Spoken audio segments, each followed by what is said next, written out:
오늘도 하나님의 큰 은혜가 저희들에게 있기를 바랍니다. 여러분이 하나님을 예배할 때 주님의 은혜가 임하고 역사가 일어나게 되는 걸 믿으시기 바랍니다. 아멘. 오늘은 이제 베드로의 이야기를 통해서 우리가 은혜를 나누기를 원합니다. 6월절 식사, 그러니까 성찬식을 마치고 난 다음에 겟세마네 동산으로 이제 예수님께서 옮기시면서 제자들에게 오늘 밤 너희가 나를 다 버릴 것이다 라고 그렇게 말을 합니다. 그러니까 오늘 밤 너희가 다 나를 버리리라 하는 이 버린다라는 말은 원래 원뜻은 버린다라는 뜻이 아닙니다. 나 때문에 너희가 실족할 것이다, 넘어질 것이다, 이런 말이죠. 그러니까 보통 일이 아니죠. 자기들이 존경하고 신뢰하고 정말 의지하고 따랐던 예수님이 오늘 밤에 죄인처럼 잡혀가지고 끌려가게 되는 그런 일이 닥쳤을 때 제자들은 이게 아마 큰 충격으로 와닿았을 뿐만 아니라 그들이 흔들릴 수밖에 없는 그런 요인이 되는 게 분명할 겁니다. 아마 여러분들도 신앙생활을 하다가 뭐 어떤 조금만 안 좋은 일이 일어나면 벌써 우리들의 믿음이 흔들리고 또 시험에 든다라고 그렇게 보통들을 얘기하기 때문에 아무리 좋게 생각을 하려고 해도 제자들이 생각할 때도 이 상황에서는 도망칠 수밖에 없고 예수님에 대해서 의심할 수밖에 없고 또 그분에 대해서 누가 물어보면 모른다고 해야 자기한테 해가 되지 않을 것 같으니까 지금 굉장히 심각한 그런 상황 속에 빠져서 지금까지 예수님을 신뢰하고 사랑하고 존경하고 충성스럽게 따라왔던 그 모든 모습들이 한순간에 그 모습은 흔들릴 수밖에 없는 그런 상황 속에 놓이게 될 것을 예수님은 누구보다도 잘 알고 계셨던 겁니다. 이 말을 이제 예언을 통해서 목자를 치리니 양의 떼가 흩어지리라. 지금 우리 교회에서 매일 새벽마다 읽고 있는 스가랴서 13장 말씀에 나온 말이에요. 그 말씀을 인용해서 목자를 치리니 양들이 흩어질 것이다. 당연하죠. 무슨 목자한테 큰 병고가 생기면 양들이 더 이상 통제되지 못하기 때문에 어수선하게 제멋대로 흩어질 수밖에 없는 상황이 닥칠 수밖에 없죠. 뭐 맹수하고 싸우다가 목자가 다쳤다든지 죽었다든지 이렇게 되면 양들은 이제 뭐 어떻게 되겠습니까? 그 상황이 뻔한 것이죠. 지도자가 쓰러지게 되고 지도자가 이렇게 무너지게 되면 그 밑에 돌봄을 받고 있는 따르고 있던 사람들도 당연히 혼란스럽게 될 수밖에 없는 상황이 올 거라는 것은 이 스가랴서 13장 말씀을 통해서도 알 수 있는 바였던 것입니다. 그렇지만 예수님은 그걸 알고 있지만 잠시뿐이라는 걸 또한 알고 계신 거예요. 잠시 우리가 시험에 들 수 있고 잠시 우리가 흔들릴 수 있고 잠시 우리가 낙심될 수 있고 잠시 우리가 침체될 수 있지만 때가 되면 다시 예수님께서 이들을 다시 불러 모아갖고 회복시킬 것이다. 이스라엘 백성도 하나님이 그 나라를 망하게 하고 예루살렘을 파괴시키고 성전을 파괴시키고 그들을 포로로 끌고 갔을 때 그들이 낙심할 것 다 알고 있었죠. 하나님도 그들이 시험에 들고 또 그걸로 인해서 실족할 수도 있고 믿음에서 떠날 수도 있고 그걸로 인해서 힘들어하고 방황할 걸 알고 있었지만 결국 그들이 그런 연단 속에서 그걸 이겨내게 되고 다시 회복하게 될 것이라는 것. 그들을 통해서 하나님은 또 계속해서 하나님의 뜻과 계획을 성취해 나갈 것이라는 것을 계획하고 계시고 알고 계셨다라는 걸 알 수 있죠.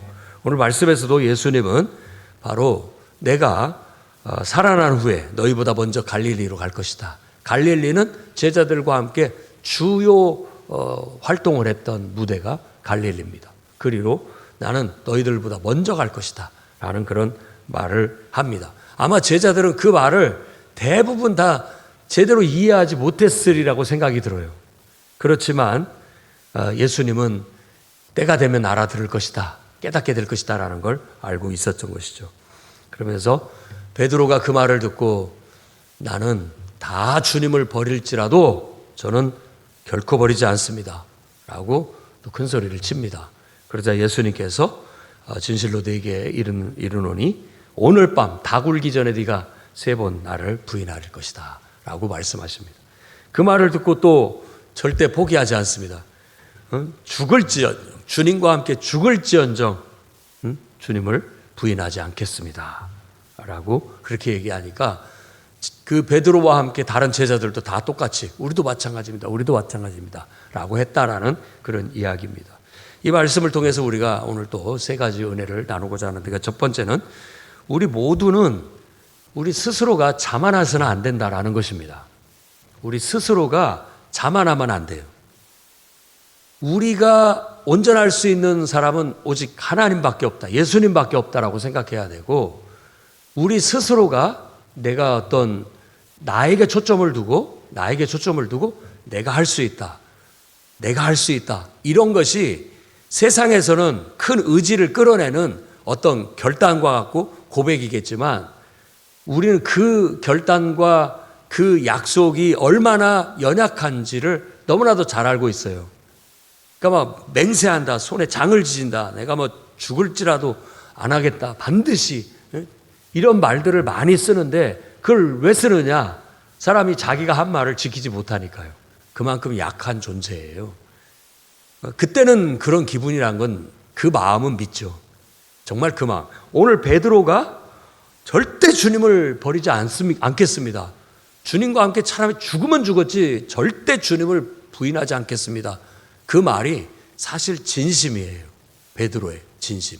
그러나 위험한 상황, 당황스러운 상황이 닥치면 그런 의지가 한순간에 없어져 버려요.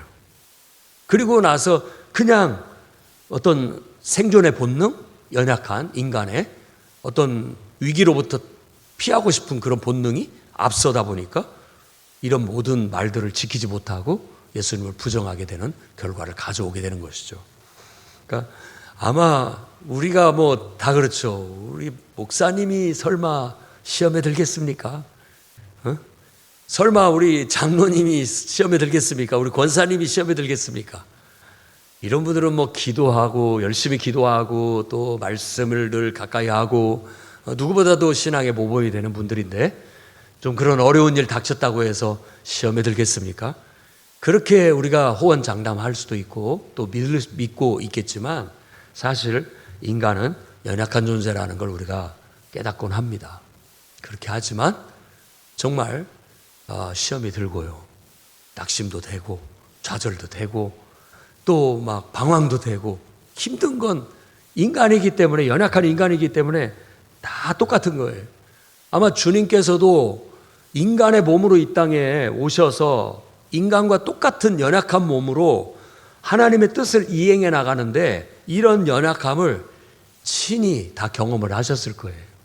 얼마나 이 몸이라는 게, 인간의 의지라는 게, 인간의 이성이라는 게 취약한지, 너무나 취약하다는 걸 깨달았을 거예요. 그래서 주님은 어느 정도 이해하는 바가 있어요. 그런데 우리가 먼저는 우리 자신들도 너무 과신하면 안 되고 자신하면 안 된다라는 거예요. 그래서 항상 내가 뭘 한다라는, 나는 강하다, 나는 반드시 할 수 있다, 내가 뭐든지 나는 한다고 하면 한다, 이런 말들이 사람을 이렇게 격려하는데 또 내 의지를 끌어오르는데 도움은 되지만, 그걸로는 우리는 하나님을 섬기는 이 신앙을 지키는 게 부족하다라는 거예요. 성경에서는 인간은 믿을 수가 없다, 사람으로는 할 수 없지만 하나님으로는 할 수 있다. 그러니까 인간이 온전하기를 원한다면 겸손한 마음으로 하나님을 붙잡아야만, 하나님을 의지해야만 가능하다라는 거예요. 예를 들어 이 종이짝 하나가 나는 강해, 어떤 것에 찢어지지 않고 나는 뚫리지도 않아 라고 하지만 맥없이 뚫리고 찢어지죠. 그런데 이게 예를 들어 콘크리트 벽에 딱 붙어 있으면은 쉽게 뚫리지 않잖아요. 그러니까 의존하지 않고는 안 됩니다. 사람이 스스로 하늘을 날 수 없죠. 도구를 이용해야만 하늘을 날 수가 있는 것과 같은 거예요. 우리가 스스로가 우리의 의지를 지키고 스스로가 우리의 이성이 온전하고 스스로가 우리의 모든 것들이 완벽하다고 생각하면 안 됩니다.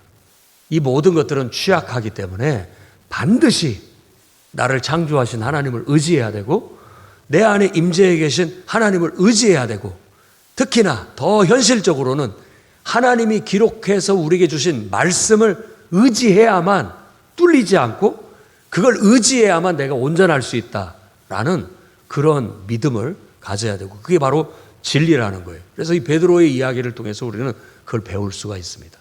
저는 베드로의 진심을 믿습니다. 정말 나는 부인하지 않는다. 아마 오늘 제자들도 다 똑같이 이구동성으로 얘기했고 여기 있는 사람들은 안 그러겠습니까? 우린 절대 시험에 들지 않을 것입니다. 아멘? 아닙니까? 우린 절대 하나님을 부정하지 않을 것입니다. 아멘? 절대 낙심하지 않을 겁니다. 아멘? 자신이 없으시죠? 우리가 하나님만 바라본다면 그렇게 될 겁니다. 그런데 나를 바라보거나 다른 사람을 바라보거나 환경을 바라보면 안 됩니다. 넘어집니다. 넘어질 확률이 높아져요. 갈수록 높아지는 거예요. 그러니까 우리가 신앙생활을 할 때도 늘 이렇게 우리 자신들을 이렇게 검토해 볼 필요가 있는데 내가 나를 신뢰하고 있는가? 정말 하나님을 의지하고 있는가? 말에나 일에나 다 주 예수의 이름으로 하고 있는가? 아니면 나의 체면, 나의 입장, 나의 의견, 나의 감정 이런 것들을 더 이렇게 자꾸 그게 더 부각되는가? 이런 것들을 생각해 볼 필요가 있어요. 근데 만일 이와 같이 나라는 것에 의해서 나의 체면, 나의 감정, 나의 의지, 나의 몸 상태, 나의 환경 이런 것들에 급급해한다면 우리는 취약해집니다. 믿음이 취약해져요. 약해지고 그걸로 인해서 사탄이 틈을 탈 수 있고 그걸로 인해서 우리가 시험에 들 수 있고 절망하기도 하고 낙심하기도 하고 이렇게 될 수 있다라는 거죠. 그래서 오늘 말씀을 통해서 우리가 다시 한번 내 안에 선한 것이 없구나. 성경의 말씀 그대로 내 스스로의 의지 이걸 정말 믿을 수 없구나. 내 감정도 내 판단력도 그거 믿을 만한 것이 못 되는구나. 오직 나의 근거를 나의 바탕을 하나님께 두자. 오늘 또 하나님을 바라보자. 자꾸 내가 보이려고 하고 자꾸 내가 의식되고 자꾸 내 감정이 올라오고 내 생각이 올라올 때 자꾸 하나님 말씀으로 이걸 순화시키고 자꾸 하나님을 바라보려고 하고 하나님을 의지하려고 한다면 반드시 이겨낼 수 있습니다. 그래서 사람으로는 할 수 없지만 하나님으로는 가능하다라는 주님이 말씀이 맞습니다. 그래서 베드로가 참 우리 모든 제자들의 대표성을 띈 제자였는데도 불구하고 그가 크게 이렇게 두 번 혼이 납니다. 한 번은 예수님이 난 이제 예루살렘에 올라가서 난 죽으러 갈 것이다. 이렇게 했을 때 그때도 막 화를 내면서 왜 자꾸 그런 불길한 말씀을 하시냐고 막 하면서 절대 그렇게 두지 않을 겁니다. 우리가 막 이렇게 했단 말이에요. 그때 예수님께서 사탄아 내 뒤로 물러가라. 네가 하나님의 일을 생각하지 않고 사람의 일을 생각한다. 라고 그렇게 얘기했던 거예요. 그러니까 우리가 초점이 나에게, 인간에게, 사람에게 맞춰지면 우리는 시험에 들 수 있고 우리는 넘어질 수 있고 실족할 수 있습니다. 그런데 그 시선을 자꾸만 하나님께 두게 된다면 하나님의 일을 생각하고 하나님의 뜻을 생각하고 하나님에게 의존하고 그분을 뜻으로 모든 것을 받아들이고 해석하고 해나가게 되면 믿음에서 우리가 떠나지 않게 되는 거죠. 그래서 포로로 끌려갔던 유대인들에게 선지자들이 요구했던 신앙도 바로 그 믿음입니다. 너희가 하박국도 그렇고 이사야도 그렇고 믿음으로 말미암아 산다. 불같은 시험이 닥치고 어려움이 닥치고 환난이 닥치고 낙심할 일이 생기고 정말 상실의 아픔과 고통이 막 찾아올 때 뜻대로 뭐가 안 될 때 그때 하나님을 붙잡아야만 이길 수 있는 거예요. 안 그러면 수렁에 빠지고 시험에 빠지고 절망에 빠지고 낙심에 빠져서 믿음을 상실할 수 있다라는 거예요. 그런데 그런 상황 속에서 내 머리로는 이해가 안 되고 감정으로는 못 받아들이고 정말 내 의지로도 이겨낼 수 없는 그런 상황에도 하나님을 붙들고 어떻게든지 하나님 뜻 안에서 하나님 안에서 바로 서려고 하고 하나님 뜻 안에서 받아들이려고 하고 해석하다 보면 연단이 된다는 거예요. 그래서 더 우리의 믿음이 뿌리가 깊어지고 우리의 믿음이 더 두터워지고 흔들림 없는 그런 믿음을 갖게 된다라는 그런 성경의 가르침을 우리가 깨달아야 되겠고, 오늘 저도 여러분들도 그런 믿음을 가질 수 있었으면 좋겠습니다. 빌립보서 4장 13절 사도 바울이 말한 것도 내게 능력 주시는 자라서 내가 모든 걸 할 수 있다라는 것도 자기의 환경에 초점을 두지 않는다는 거예요. 내가 궁핍하면 궁핍한 대로, 부하면 부한 대로, 궁핍하다고 절망하고 낙심하고 시험 들고, 부하다고 해서 그걸로 인해서 죄 짓고 또 실족하고, 이런 게 아니라 궁핍함이나 부함에 초점을 두지 않고 이 모든 것을 내게 주신, 궁핍함도 하나님이 주신 거라면, 부유함도 하나님이 주신 거라면 그 하나님의 뜻이 있을 것이다 라고 생각하고 내게 능력 주시는 자 안에서 내가 모든 게 가능하다라고 그런 믿음을 고백했을 때 그런 것들로 인해서 시험 들지 않고 절망하거나 낙심하지 않았던 것이죠. 그게 바로 믿음입니다. 그게 바로 제자 훈련을 통해서 우리가 배우고자 한 신앙이죠. 예수님께서 이 베드로를 통해서 우리를 정말 주님의 진정한 제자는 이래야 된다라는 걸 가르치고 있다고 볼 수 있겠습니다. 그래서 여러분, 어렵고 힘들 때, 낙심될 때, 자꾸 실망될 때, 힘이 빠질 때, 그때는 뭐 할 때냐? 더 하나님을 찾아서 기도할 때입니다. 기도 안 하면은 이 영적인 것을 이겨나가지 못합니다. 누구도 이기지 못합니다. 오는 졸음을 누구도 이기지 못합니다. 그건 거짓말이에요. 앉아. 술 취한 사람이 술을 이기지 못합니다. 나 안 취했어라고 하지만 이미 그는 혀가 제대로 안 돌아가고 걸음걸이가 반듯하지 못하고 분별력이 흐려지고 그렇게 돼 있는데도 자기가 그걸 인정하지 않고 모를 뿐인 것이죠. 그게 과신이고 큰 소리 치는 것이지만 그 상태는 안 되는 거예요. 그래서 우리도 철저히 사람을 보거나 나 자신에게 자꾸 집중하는 그런 것보다는 하나님을 바라보고 하나님을 의지해서 여러분이 시험을 이겨나가고 또 절망적인 상황과 낙심된 상황을 뚫고 나가시기를 바랍니다. 12 제자들에게 있어서는 예수님이 잡혀서 죽는다는 것은 청천벽력과 같은 그들의 모든 기반을 송두리째 뿌리째 흔들어 버릴 수 있을 만한 큰 사건이에요. 우리 인생에도 그런 일들이 닥칠 수 있거든요. 신앙생활 잘하다가도. 그런 일들, 그런 변화, 그런 어떤 큰 사건, 그런 일들이 벌어졌을 때에도 사람 때문에 내게 하나님 의심하고 불신하고 기도도 잃어버리고 예배도 은혜도 잃어버리고 이렇게 된다면 안 되겠어요. 그럴 때일수록 더 기도해야 된다. 사탄이 역사한다. 더 기도해야 된다. 사탄아 불러가라. 나는 이러면 이럴수록 더 하나님을 의지하고 하나님 무슨 뜻이 있다라는 거, 하나님 뜻을 나는 더 깊이 깨닫기를 원한다 하고 기도하고 말씀을 붙잡고 나아갈 필요가 있는 거예요. 그래서 겟세마네 기도가 필요한 겁니다. 정말 진액을 짜내는 그 기도, 자기를 이겨내는 기도, 자기를 극복하는 기도, 시선을 나에게서 하나님께로 옮기는 기도, 이 기도를 정말 인고의 기도를 할 필요가 있는 거죠. 우리 풍요로운 교회도 지금 우리에게 필요한 것도 바로 그런 기도라고 생각됩니다. 저와 여러분들이 좀 더 자신을 위해서 또 교회를 위해서 또 누군가 우리가 중보로 기도해야 할 영혼들을 위해서 할 수 있을 때 우리가 기도로 영적 싸움을 싸워나갈 수 있었으면 좋겠습니다.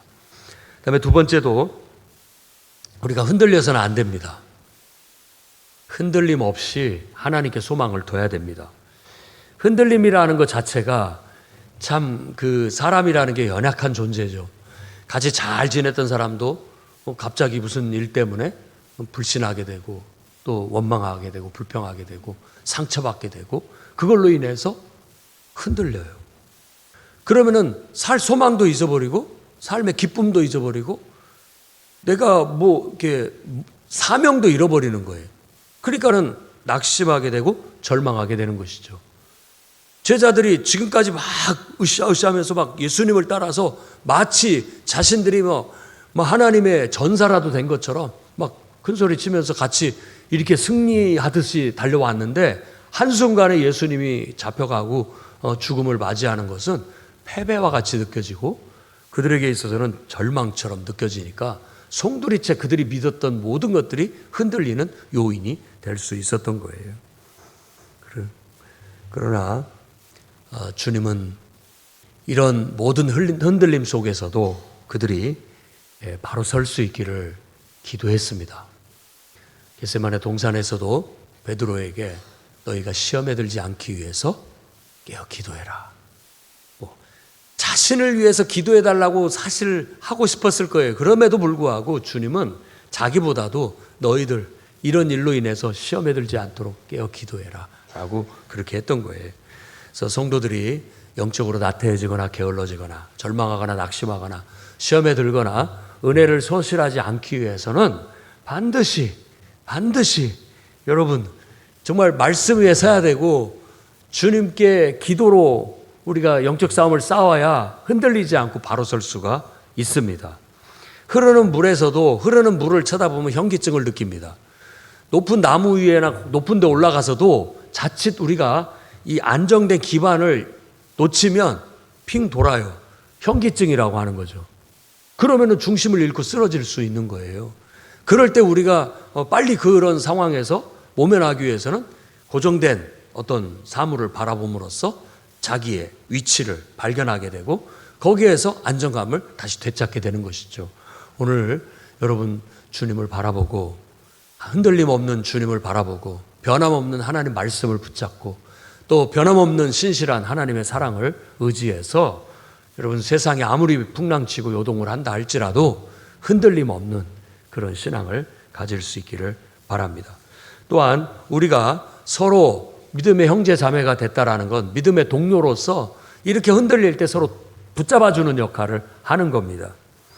그래서 골로새서 3장 16절 말씀을 보면 이렇게 말합니다. 그리스도의 말씀이 너희 속에 풍성히 거하여 모든 지혜로 피차 가르치며 권면하며 시와 찬송과 신령한 노래를 부르며 감사하는 마음으로 하나님을 찬양하고. 일단 그리스도의 말씀이 우리에게 탁 튼튼하게 서 있으면 그걸로 인해서 우리가 흔들리지 않습니다. 그리고 그리스도의 말씀으로 흔들리는 영혼들을 피차 권면해 줘야 되는 거예요. 사람의 말로도 안 되고 인간적인 그런 걸로도 아닌 거예요. 하나님의 말씀의 기초에서 설 수 있도록 늘 말에나 일에나 다 주 예수의 이름으로 해서 하나님의 영광이 드러날 수 있도록 해야 됩니다. 그리고 우리가 흔들릴 때 할 수 있는 것은 찬송이에요. 찬송을 부르는 겁니다. 찬송은 우리의 마음을 다스려 주고 우리를 흔들리지 않도록 우리에게 마음의 평안을 가져다 주기도 하고 또 기쁨을 회복시켜 주는 그런 놀라운 능력이 있습니다. 그래서 하나님을 떠올리며 하나님의 은혜를 기억할 수 있게 만들어주는 찬양을 늘 많이 읊조리고 불러올 수 있어야 되겠고 더 힘있고 확신 있게 찬양을 부르기를 바랍니다. 그리고 늘 감사하는 마음을 가져야 되겠죠. 하나님께 대한 긍정적인 신뢰의 믿음이 아니고는 우리가 흔들릴 수 있습니다. 우리의 믿음이 이 마지막 때 흔들리지 않기를 주의 이름으로 축원합니다. 마지막으로는 우리가 때때로는 넘어질 수 있습니다. 스칸달리죠. 여기서 주님을 버리고 떠난다라는 것은 실족, 넘어진다라는 뜻입니다. 그걸 실패라고 한다면 실패라고 할 수 있겠죠. 근데 다시 우리는 일어서야 됩니다. 오뚜기처럼. 그렇죠. 나도 모르게 그런 상황에서는 화가 막 나기도 하고 나도 모르게 그런 상황에서는 낙심이 되기도 하고 나도 모르게 그런 상황에서는 시험이 들기도 해요. 그런데 그걸로 계속 사로잡혀 있다면 결국 우리에게 유익이 없죠. 좋아할 것은 마귀만 좋아할 거예요. 내가 저 영혼을 공격했는데 성공했다. 내가 저 영혼을 내 부하로 삼았다. 내 유혹에 넘어왔다. 내 마수에 걸려들었다. 라고 하면서 쾌재를 부를 거란 말이에요. 우리는 그걸 눈으로 볼 수 있어야 되고 사탄아 네가 나를 지금 흔들고 있구나. 네가 나를 지금 시험에 빠뜨리려고 하고 있구나. 내가 다 안다. 그러나 내가 섬기는 내 주인은, 나의 주님은 너보다 더 훨씬 강하다. 나는 주님을 의지해서 절대 너의 마수에 걸려들지 않겠다 라고 하면서 주님을 의지하면서 나아가야 됩니다. 그래서 다시 일어서야 돼요. 넘어졌더라도 다시 뿔떡뿔떡 일어나야 됩니다. 그래서 그것을 오뚜기 신앙이라고 하잖아요. 7번 넘어질지라도 8번 일어나면 되는 거예요. 베드로의 신앙은 오뚜기였고 유다의 신앙은 넘어지고 끝나버린 거예요. 일어나야 됩니다. 다시 일어나야 돼. 눈물을 흘려서 회개하든 즉시 잘못했다고 고백하고 깨닫은 즉시 다시 뿔떡뿔떡 일어나야 되는 거예요. 회복해야 됩니다. 회복해야 미래가 있는 것이고 회복해야 영생이 있고 회복해야 천국이 있는 것이죠. 실패는 고통스럽기도 하고 우리를 수치스럽고 부끄럽게 하기도 하지만 그거보다 더 부끄러운 것은 일어나지 않는 거예요. 툴툴 털고 일어나야 됩니다. 툴툴 털고 일어나야 돼요. 별거 아니다. 이 정도는 아무것도 아니다. 예수 그리스도께서 나를 위해서 당하신 그 멸시와 수모와 그 고통에 비한다면 이건 아무것도 아니다 하면서 툴툴 털고 일어나야 됩니다. 일어나서 다시 여러분의 믿음을 굳건하게 세우면서 그만큼 우리의 뿌리를 더 깊게 내리고 더 튼튼하게 세워나갈 수 있는 노력을 해야 되는 거예요. 베드로도 결국은 이렇게 뼈아픈 실패 후에 그가 다시 돌이킴으로 말미암아 낙심해 있던 다른 제자들을 이렇게 세울 수 있는, 격려할 수 있는 일꾼이 될 수 있었습니다. 우리도 정말 내가 언제고 나도 시험에 들 수 있고 낙심이 될 때도 있고 힘들어할 때도 있고 소극적이 될 때도 있고 하기 싫을 때도 있지만 여러분 기도로 이겨내고 말씀으로 이겨내고 또 여러분이 예배하면서 여러분이 회복함으로 말미암아서 여러분 주위에 혹시라도 그렇게 시험에 들어가고 있고 들어있고 또 절망하거나 낙심하고 있거나 흔들리고 있는 영혼들이 있다면 그들을 말씀으로 피차 가르치고 권면해서 이렇게 세우시고 함께 찬송하면서 격려해서 이렇게 세우시고 또 함께 하나님께 감사 예배를 드리면서 그들 영혼들이 치유되고 회복될 수 있도록 함께 기도해 줄 수 있는 저와 여러분이 될 수 있기를 바랍니다. 오늘 우리는 베드로가 예수님을 부인하게 될 것이라는 예고를 듣는 내용의 말씀을 통해서 우리 인간이 얼마나 연약한 존재인지 한순간도 하나님을 의지하지 않고는 바로 설 수 없다라는 걸 깨달았습니다. 그뿐만이 아니라 우리가 흔들릴 때 반드시 우리는 하나님 말씀을 붙잡아야 되고 나에게 초점을 두지 않고 하나님께, 사람에게 중심을 두지 않고 하나님께 중심을 두는 시선으로 반드시 영적 싸움을 싸워서 이겨내야만 우리가 흔들리지 않고 바로 설 수 있다는 걸 배웠습니다. 그리고 혹시라도 그 순간에 우리가 실수하고 넘어졌다 할지라도 깨달은 즉시 바로 털고 일어나서 믿음을 재건할 수 있는 저와 여러분이 되기를 주의 이름으로 축원합니다. 기도하겠습니다. 거룩하신 주님, 베드로의 이야기를 통해서 오늘 또 큰 교훈을 우리에게 주셔서 감사합니다. 할 수만 있거든 어떤 상황에서도 낙심하거나 절망하지 않게 주시옵소서. 우리는 연약합니다. 우리가 하나님을 의지하지 않고는 바로 설 수 없음을 잘 알고 있습니다. 주님, 우리가 나에게 초점을 두거나 사람에게 중심을 둘 때 시험에 들 수 있고 또 낙심할 수 있고 흔들릴 수 있다는 걸 우리가 깨닫게 해주시옵고 그럴 때마다 깨우칠 때마다 우리의 시선을 주님께 두고 하나님 말씀의 근거를 두고 영적으로 바로 서서 승리할 수 있도록 붙잡아 주옵소서. 지금도 흔들리고 있는 영혼들이 있다면, 낙심한 영혼들이 있다면, 시험 든 영혼들이 있다면 주여 위로하여 주시고 그들을 일으켜 세워 주시옵소서. 서로가 기도하고 권면하고 찬송하면서 기쁨과 감사하는 마음으로 회복하고 일어설 수 있도록 축복하여 주시옵소서. 예수님 이름으로 기도합니다.